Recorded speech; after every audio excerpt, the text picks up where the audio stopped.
Welcome to another edition of ESBR News. We have Patrick Pullinen as one of our board members, as one of our hosts, and I'm Gary Blodgett, chairman of the ESBR board. Welcome. Yeah, it's great to be back. It is great to be back. So do you have a little update, Patrick? I'd be happy to bring everybody as best I can up to date as to where we've gone and what we've been doing. Been doing a lot. Yeah. I could go back to the month of June. Closing out our school year was exciting for the fact that we did have one graduate that we celebrated graduation early first week in June. But then the month of June kind of turned the tide for us. It was a busy month. It was an exciting month. It was a big month. We had been at this process for getting approval, Patrick, for a long time. Yes, we have. And through the month of June, we were bearing down on the independent school moratorium that was proposed by the state legislature. So as of July 1st, they were shutting down any more approvals to the independent school process. Fortunately for us, the Agency of Education did agree to review our application. And in following that, the State Board of Education agreed to review their recommendation. And that included the acting state education commissioner to make the recommendation to approve us. So we did appear before the board in the last waning days of the month of June, creeping up to that deadline. And we were approved by the state board. They did approve us with 8 conditions, 8 mandates that they wanted us to come back to them with prior to the opening of the school year. So that did put some work in front of us. Unfortunately, June was not the best time to get that news, only in that we were up against other deadlines, and that it was hiring staff for the upcoming year. And students. And because we weren't sure we were going to be viable, right, with a moratorium on independent schools. It left a lot of families stuck in between trying to decide what to do. So, of course, we had some families that did opt out of ESBR for this upcoming year because they did have to commit to going on to another school. At the same time, some of our teaching staff had to commit as well, and with that, our head of school had to make a commitment for job security for the following year, and she did commit to accepting a head of school position at the Compass School. That was Dr. Rickaby, who actually had been with us now for 3 years. Yes, and helped us, guide us a little bit through this process, and worked hard to have the school start. No doubt, she had done a tremendous amount of work, and it got us to where we were.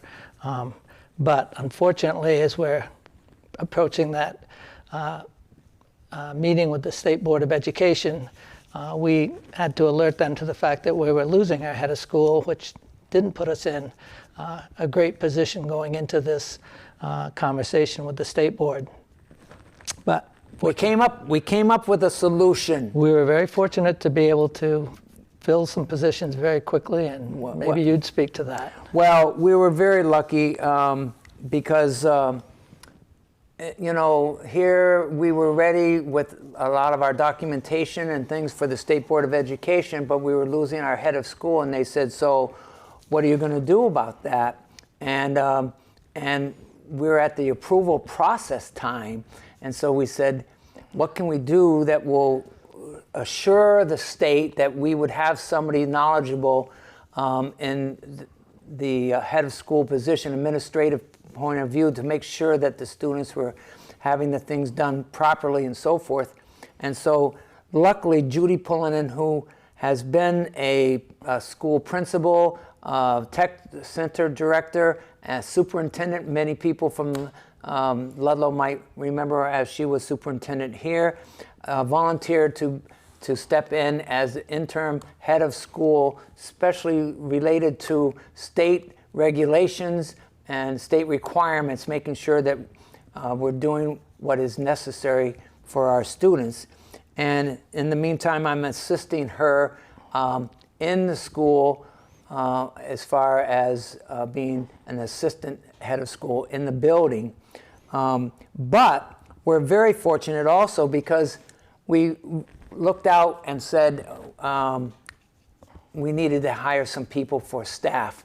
And we have you'll hear more about more of the staff as the year goes on, but to know that we have hired a good English teacher, a very good English teacher, a math teacher that many people might know of from the past. We have also a Spanish teacher that we're sharing with Okemo Valley, Okemo Mountain Ski School. And we have returning, our drama person is returning, who has really been excellent, who also, maybe some of you saw her act in the play over at Weston called What the Constitution Means to Me. She has been great with us for the last couple of years. We also have returning our art instructor who also does some classes down at Fletcher Farm Art School. We have guidance returning.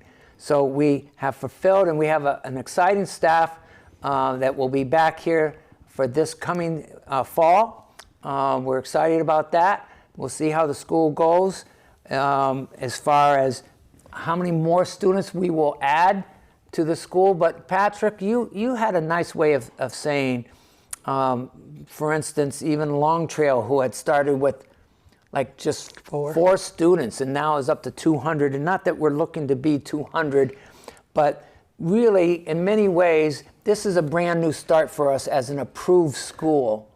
It is. It's year one as an approved school. So, we're at ground one, sowing the seeds, and we're starting with a small number of students, but I think we look to the future to see the school grow. So, well, and that's the thing is that as this was the end of June that our approval happened, we weren't able to invite students from the local schools to come in and see what we were up and doing at our school, to have an open house, to have them visit, and for us to visit them. This year we'll be able to do that. Yes. And that will, I think, will really help us. So I am going to back up just a minute and talk a little bit. I know that you mentioned that Judy's coming on as the interim head of school, that she's pretty much handling a lot of the paperwork and a lot of the communications with the state. Yes. And you're going to be involved in the school itself more on the day-to-day basis. Day-to-day basis in the school, yeah. Yes. And the state was very clear when they talked to us about providing professional development for our instructors, and that indeed is one of the things that Judy's going to be working on behind the scenes, along with Dr. Harry Chaucer, who we hired as a consultant. He also is going to help with our professional development. And we reported that back to the state, and they were very excited to hear what we're going to be doing in that regard. So I think that's important to mention about our faculty and staff. Yes. As well as the fact that we are working with the special ed director this year, which is going to support our staff as well. Yes. So we've done a lot of work since. It was a lot of work, not July only 1st. getting the approval process and then meeting with the state board again after lots of meeting with the Agency of Education to make sure that we were coming up with their conditions, because it was at the last minute that they did put us through. I would speak in regards to our students yes. and our budget. The fact that we're now able to accept state tuition dollars for the students that are enrolled, if they're from sending towns like Ludlow and Mount Holly. Initially, that sounded like great news to know that students would be coming to school and it would impact our budget in a positive way, if in fact, indeed, we had returned all our students from the previous year. But as we mentioned, those students, some of them committed to the other schools in the area, and we understand that's a commitment they had to make. So initially that brought our enrollment down to 5 students And again, that's great that we do have that tuition money coming for those 5 students. But that alone was not going to provide us enough money to support the school budget throughout the year. We're very fortunate that the town voted $75,000 to help bridge this school year. And indeed, we wouldn't be here without that. So we're very, very grateful to the town voters. We're hoping to bring our school enrollment up to 10 to 12 students by the start of the school year. I believe we're at 6 currently, Yeah. but we have inquiries. So Yes, we do have some inquiries, and we hope as the school year begins that some students may say, oh, so that's what they are open this year, and look what they're doing. That's what we hope that people will be able to see, what we're offering to our community, our communities, so that they will be interested in the school and join us there, and so that their tax dollars, by the way, from choice communities can come to us to help run the school. Because Patrick, in the past, that's not how we funded the schools. We had all these well-to-do families from New York and everything else send their kids up to the school and pay thousands and thousands of dollars to go at this private school, or is that not the case? I think that was your dream, Gary. That did not happen. No, it wasn't my dream, actually. I really want us to be able to serve our community. And basically, what that meant for the last 3 years is that the community and the board members fundraised to run the school, actually, as a recognized school for 3 years. And then this year, we're able to accept those tuition dollars for the sending communities. And that's going to make the fundraising a little bit easier for us this year.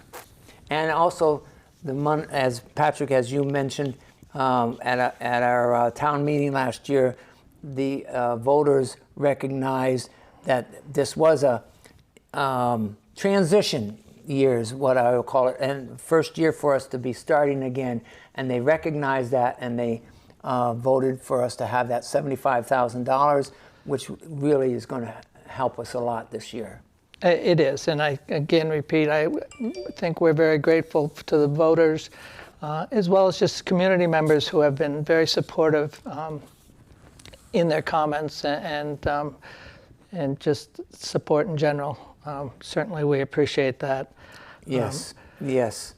And hopefully the community will see a return on that too, that we're offering a local option for not only the students from our sending communities, but also possibly for families that may want to move into our area, and they see that they have a unique, interesting, small little school. That's what the board and what we're trying to provide is our community, a small independent school for our local community. There was a real interesting letter to the editor that was posted in the Rutland Herald earlier this spring. I believe it was written by maybe a board member from the Compass School. And they really asked or told the state that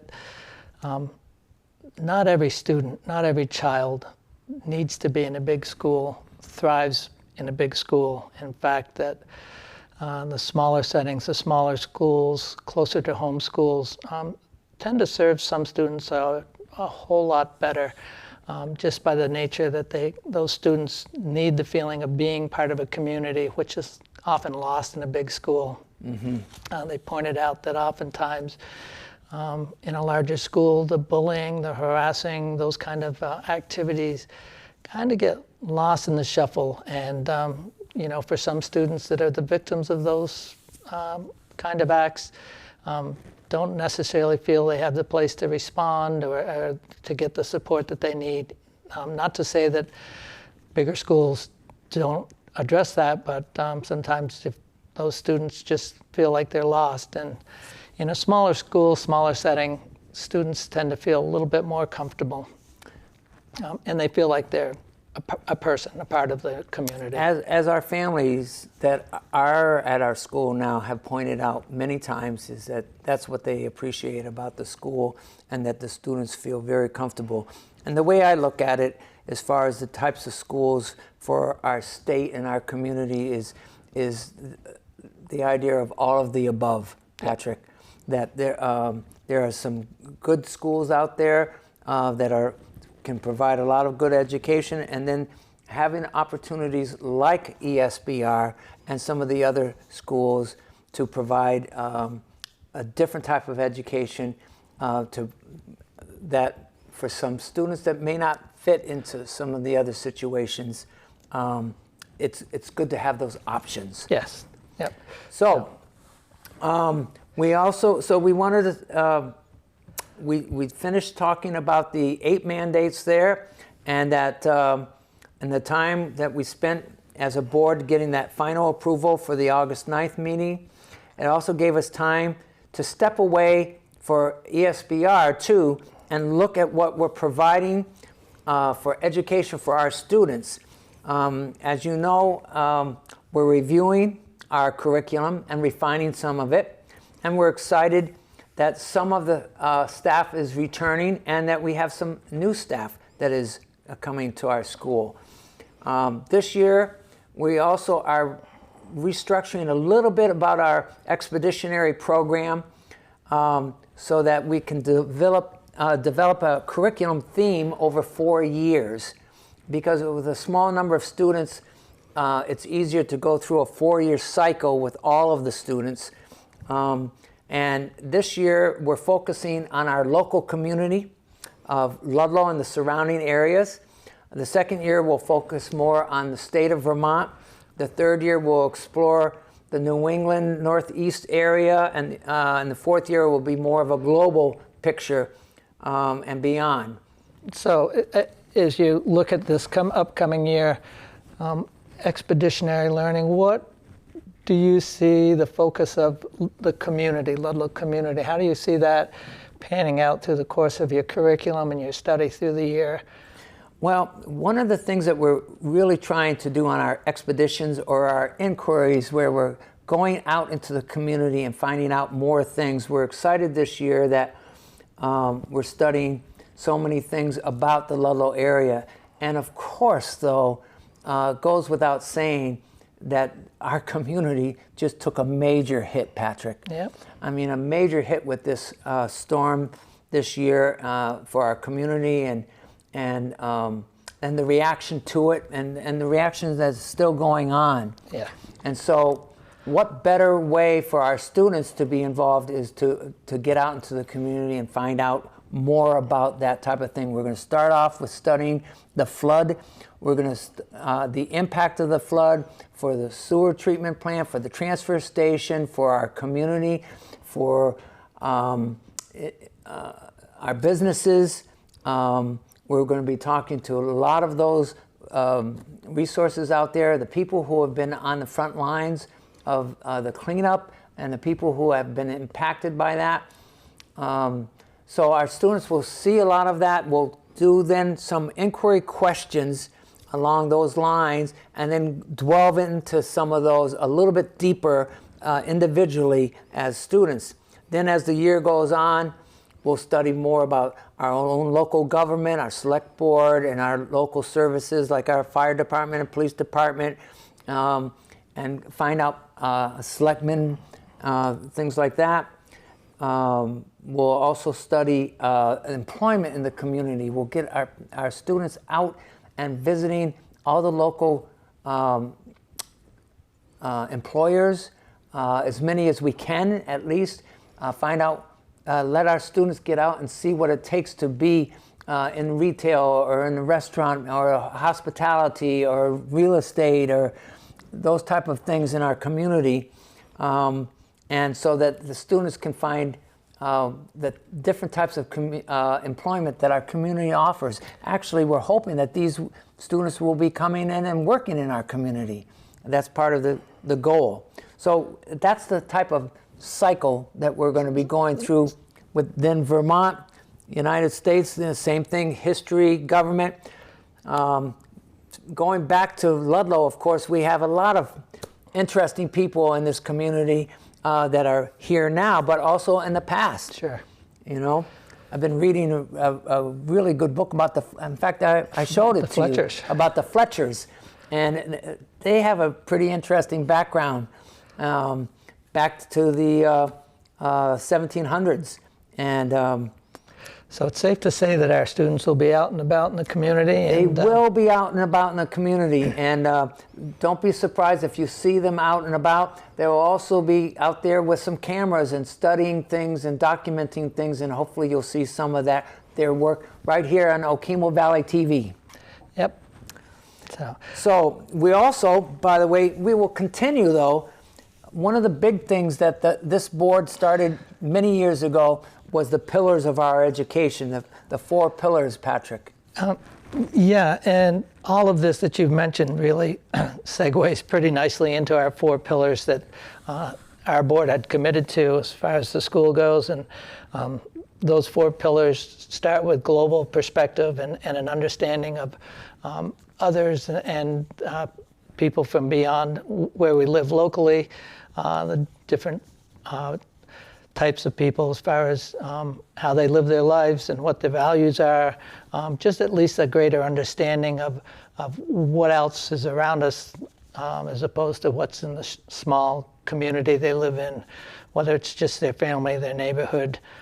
So we would be welcoming a better view of the global perspective. Civic responsibility, I think you can't not touch on that when you look around the community of Ludlow and what these students will have an opportunity to explore and recognize the civic responsibility here in the community. And the response that people have done as far as this flood. Absolutely. It will be a good opportunity for the students to really see firsthand civic responsibility. And the community engagement, of course. Third one is community engagement, and I don't think we can raise our students and be responsible if we don't teach them about community engagement, becoming a part of the community, however small or however big that might be. But it's important, I think, that we raise our students to be aware of their community, surrounding community, the smaller community, the larger community, and hopefully so as they go on beyond our school, they'll become engaged in the community in a positive way. And then last is our environmental stewardship. And I think when you look at the storms that we've had, all the talk about climate change and the importance of taking care of our environment, hopefully it's not a case of too little too late, but we do want our students to learn and understand the importance of being good stewards to the environment. You know, I was just up talking with Patty up at the transfer station, and she said, you know, you kind of think of it in the big picture of things, but it also goes down as far as environmental stewardship, and this is one of the things that she's going to talk to our students about, is the idea of what you put into your trash makes a difference as far as where that goes and things, and that as far as environmental stewardship. And you mentioned also community engagement. One of the things that we're looking forward to having our students find out more about is our local organizations that are so important for our community, the Rotary, the Legion, all the different, the Chamber of Commerce, and how all of those organizations pitched in, for instance, this year. But if we want to have our students involved in those type of activities, we need to show them. Expose them, yes. That's right. Yep. So that's what we're hoping to do. Yep.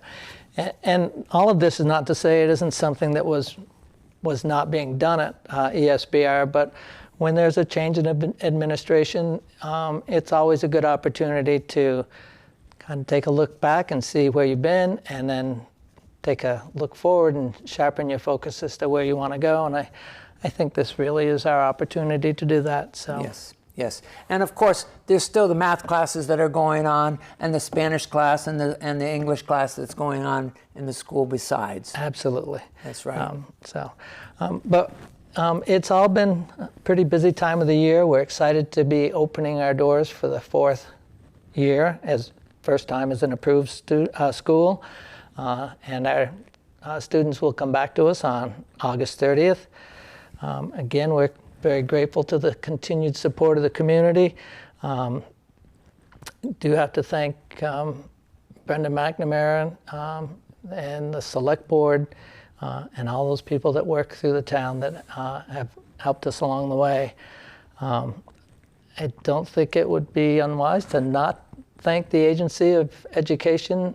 They stepped up this summer and supported us through the month of July as we were preparing to meet back with the State Board for our August 9th meeting. Yes, very much so. We are going to continue to fundraise.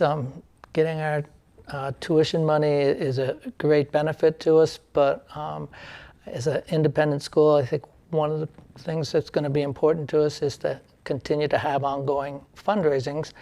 And our next fundraiser is when, Gary? It's this Saturday, actually. The American Legion, bless their hearts, are going to be running barbecue chicken, their famous barbecue chicken right out in front of the Legion this Saturday. Thanks to them, of course, and to Shaw's of Springfield is donating some, but we'll have some wonderful salads there. We have the great chicken, the rolls, and so forth. Pat, you know, one of the reasons why we continue doing the fundraising, some of the schools that accept tuition students and so forth, like we send from our community students to all these different schools surrounding areas, but a lot of times the state tuition is set here, and those those independent schools, like for instance Burton or whatever else, their tuition rate is here, so they charge that much more for their students to go there. We are trying to keep our fund right at the tuition state level, average level, and for our families and so forth at the school. So that's why we're doing a little bit more fundraising. We'll continue to do that. And even public schools do that. I mean, I can remember PTA fundraisings and so forth. I also think it's important to recognize that we are intending to accept scholarship students, providing them some scholarship money to attend to offset some of the tuition if they're from a community that is not a sending town. Right. That's a nearby town that wants to send their child to a small school. So again, our fundraising also helps to support that as well. That's right. I think we also need to thank the Side Hill Crunchers. Side Hill Crunchers are in there with their charcoal, and they'll be helping out with the barbecue, getting that going early Saturday morning. And we hope we see you there, and we hope we see you the next time on ESBR News.